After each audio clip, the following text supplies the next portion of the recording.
Ovisalvan rasvaus ja huolto tapahtuu seuraavasti. Käännetään kahva vinottain.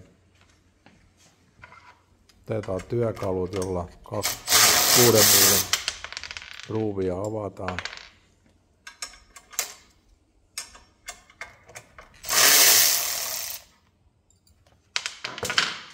Tämän jälkeen sisäosaan pystyy poistamaan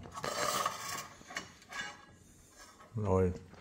Tässä vaiheessa putken pystyy puhdistamaan sisältä ja myöskin kahva puhdistetaan, jonka jälkeen pystyy rasvaamaan omalla tavallaan, joko kastorasvaamalla tai jollain muulla.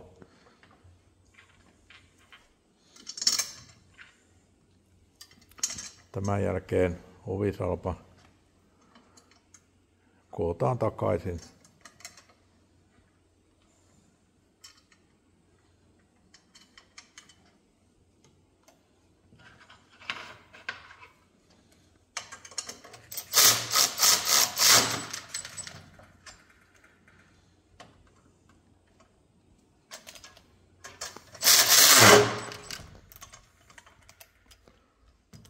Näin ovisalpa on jälleen toimintakykyinen.